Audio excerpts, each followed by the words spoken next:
ஆதலால் நீ இஸ்ரவேல் வம்சத்தாரை நோக்கி, கர்த்தராகிய ஆண்டவர் உரைக்கிறது என்னவென்றால், இஸ்ரவேல் வம்சத்தாரே, உங்கள் நிமித்தமல்ல, நீங்கள் வந்து சேர்ந்த புற ஜாதிகளிடத்தில் பரிசுத்த குலைச்சலாக்கின என் பரிசுத்த நாமத்தின் நிமித்தமே நான் இப்படி செய்கிறேன். புற ஜாதிகளின் நடுவே நீங்கள் பரிசுத்த குலைச்சல் ஆக்கினதும் அவர்களுக்குள் உங்களால் பரிசுத்த குலைச்சல் ஆக்கப்பட்டதுமான என் மகத்தான நாமத்தை நான் பரிசுத்தம் பண்ணுவேன். அப்பொழுது புற ஜாதிகள் தங்கள் கண்களுக்கு முன்பாக நான் உங்களுக்குள் பரிசுத்தம் பண்ணப்படுகையில் நான் கர்த்தர் என்பதை அறிந்து கொள்வார்கள் என்று கர்த்தராகிய ஆண்டவர் சொல்லுகிறார். நான் உங்களை புற ஜாதிகளிடத்திலிருந்து அழைத்து உங்களை சகல தேசங்களிலும் இருந்து சேர்த்து உங்கள் சுய தேசத்திற்கு உங்களை கொண்டு வருவேன். அப்பொழுது நான் உங்கள் மேல் சுத்தமான ஜலம் தெளிப்பேன். நான் உங்களுடைய எல்லா அசுத்தங்களையும் உங்களுடைய எல்லா நரகலான விக்கிரகங்களை நீக்கி உங்களை சுத்தமாக்குவேன். நீங்கள் சுத்தமாவீர்கள். உங்களுக்கு நவமான இருதயத்தை கொடுத்து உங்கள் உள்ளத்திலே புதிதான ஆவியை கட்டளையிட்டு கல்லான இருதயத்தை உங்கள் மாம்சத்திலிருந்து எடுத்து போட்டு சதையான இருதயத்தை உங்களுக்கு கொடுப்பேன்.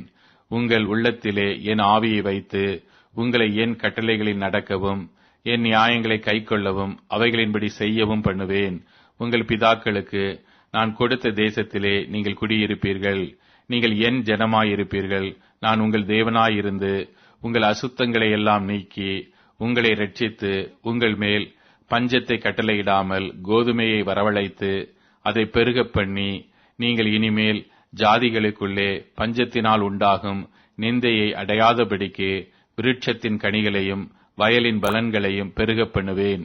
அப்பொழுது நீங்கள் உங்கள் பொல்லாத மார்க்கங்களையும் உங்கள் தகாத கிரியைகளையும் நினைத்து உங்கள் அக்கிரமங்களின் நிமித்தமும் உங்கள் அருவருப்புகளின் நிமித்தமும் உங்களையே அரோசிப்பீர்கள். நான் இப்படி செய்வது உங்கள் நிமித்தமாக அல்லவென்று கர்த்தராகிய ஆண்டவர் சொல்லுகிறார். இது உங்களுக்கு அறியப்பட்டிருக்க கடவது. இஸ்ரவேல் வம்சத்தாரே, உங்கள் வழிகளின் நிமித்தம் வெட்கி நாணுங்கள். கர்த்தராகிய ஆண்டவர் சொல்லுகிறது என்னவென்றால், நான் உங்கள் அக்கிரமங்களை எல்லாம் நீக்கி உங்களை சுத்தமாக்கும் காலத்திலே பட்டணங்களில் குடியேற்றுவிப்பேன். அவாந்தரமான ஸ்தலங்களும் கட்டப்படும். பாழாக்கப்பட்ட தேசம் கடந்து போகிற யாவருடைய பார்வைக்கும் பாழாய் கிடந்ததற்கு பதிலாக பயிரிடப்படும். பாழாய் கிடந்த இத்தேசம் ஏதேன் தோட்டத்தை போலாயிற்றென்றும் அவாந்தரமும் பாழும் நிர்மூலமுமாயிருந்த பட்டணங்கள் அரணிப்பானவைகளும் குடியேற்றப்பட்டவைகளுமாயிருக்கிறது என்றும் சொல்லுவார்கள். கர்த்தராகிய நான் நிர்மூலமானவைகளை கட்டுகிறேன் என்றும் பாழானதை பயிர்நிலமாக்குகிறேன் என்றும் அப்பொழுது உங்களை சுற்றிலுமுள்ள மீதியான ஜாதிகள் அறிந்து கொள்வார்கள். கர்த்தராகிய நான் இதை சொன்னேன், இதை செய்வேன். கர்த்தராகிய ஆண்டவர் சொல்லுகிறது என்னவென்றால், இஸ்ரவேல் வம்சத்தாருக்காக நான் இதை அனுக்கிரகம் செய்யும்படி அவர்கள் என்னிடத்தில் விண்ணப்பம் பண்ண வேண்டும்.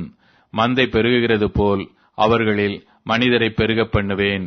பண்டிகை காலங்களில் எருசலேமிலே பரிசுத்தம் பண்ணப்பட்டு வருகிற மந்தைகள் எப்படி திரளாயிருக்கிறதோ அப்படியே அவாந்தரமாயிருந்த பட்டணங்கள் மனுஷரின் மந்தையால் நிரம்பி இருக்கும். அதனால் நான் கர்த்தர் என்பதை அறிந்து கொள்வார்கள் என்று சொல் என்றார்.